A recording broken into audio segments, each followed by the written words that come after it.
skal i dag lave røgastest på en BMW diesel. Vi går ind i programmet. Smoke analyser. EEC-test. Den varmer op.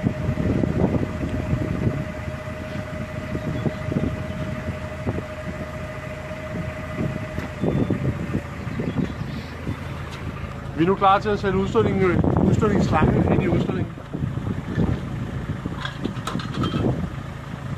Derfra til at gå ind i bilen. Og give fuld gas, når apparatet siger det.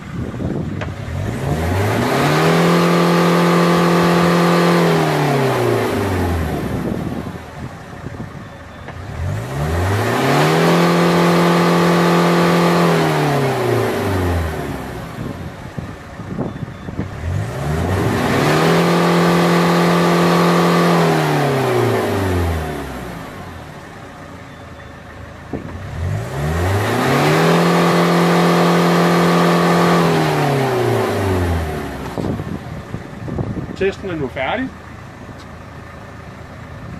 og den har omregnet til en samlet værdi ud fra de 4 målinger.